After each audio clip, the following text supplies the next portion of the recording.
Добре дошли в моя канал в YouTube, където днес ще готвим постни пълнени чушки с боб. Нещо много вкусно и традиционно. За днешното ястие искам да ви покажа боба на Arte Select, който е чудесен. Овира много бързо и няма едно зранце, което да не се свари. Ето едни прекрасни зранца за тази козба. Боба трябва да го сложим в купа със студена вода, да престои една нощ.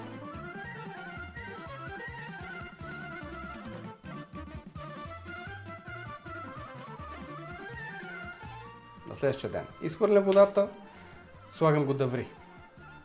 Щом заври, свърлям втората вода и така чакаме докато побълме. Ако сме го изкиснали за една нощ, за около 45 минути би трябвало да се свари.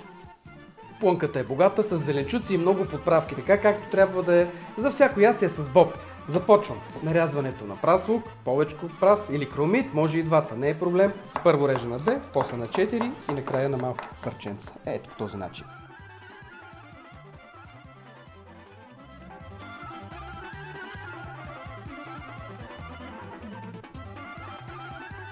Загрявам слънчогледово олио и запържвам зеленчуците за кратко. Ако ви притеснява запържването или не желаете да пържите, тогава наливате чашка вода, сипвате мазнина, слагате зеленчуците и чакате водата да се изпари.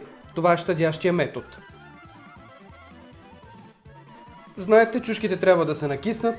С хладка вода е най-добре, с вряла не го препоръчвам, защото може да се убие техния вкус. Ако е със студена вода, предвидете поне половин ден. Най-добре от вечерта да се подготвите. И с боба, и с чушките. И сега вече тези прекрасни чушки са готови, за да ги напълня. Не изхвърляме водата, тя ще ни трябва на по-късен етап, за да залеем чушките и да ги изпечем, като може да ги сварим. И сега към задушените зеленчуци трябва да сложим сварения боб.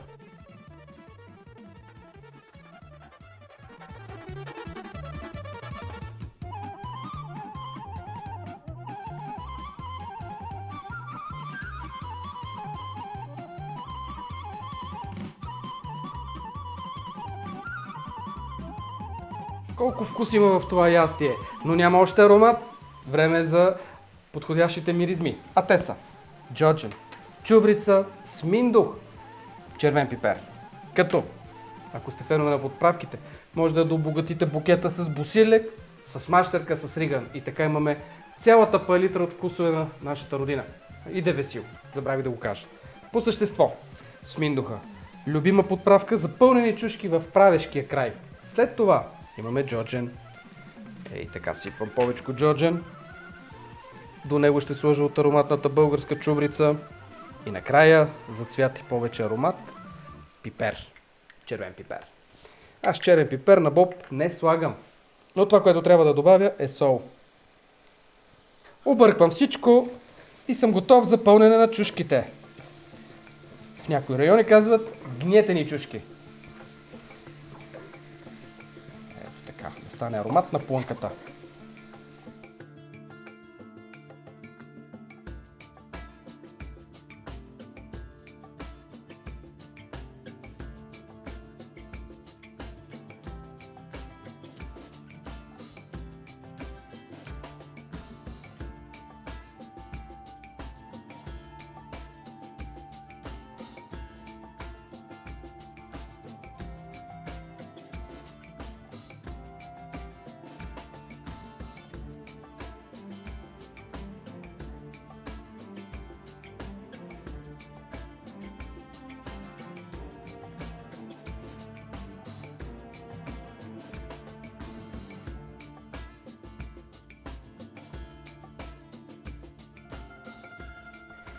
Така напълнените чушки трябва да овалям в малко брашно. По-скоро само отвора да запуша.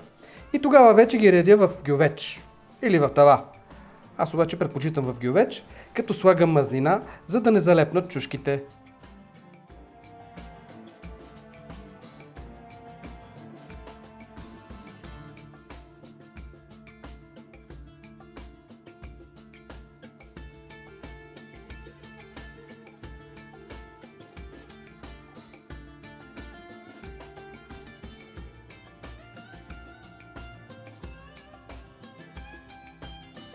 Поливам с малко мазнина и сега е време да налея от водата, в която чушките бяха накиснати. Малко.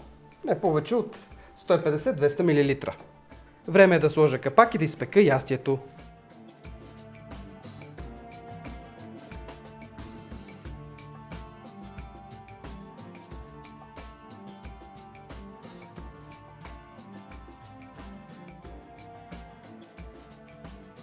След 45 минути и 1 час да изчакате чушките, нека да се задушат хубаво и да стане вкусно яденето. Любимия момент, опитването. Нека да отворим тази чушка, да я разрежем на две. Да видите плънката.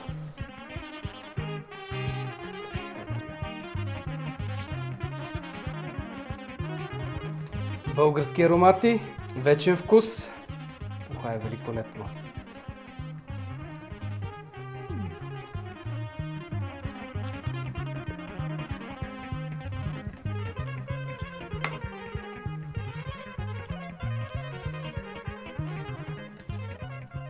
Без думи, no comment, за да не разберат вече и чуждите почитатели на канала, които са и англоговорящи. Скъпи приятели, ето това е една традиционна рецепта и за пост, и не само за пост. Полезна, с много вкус. Искам да благодаря на финала на Arte Select за предоставения боб, който увря много бързо и за това, че спонсорираха днешния епизод. Нека да подкрепим тази марка, за да може да продължим да правим български рецепти и вкусове. Всичко добро и весели празници!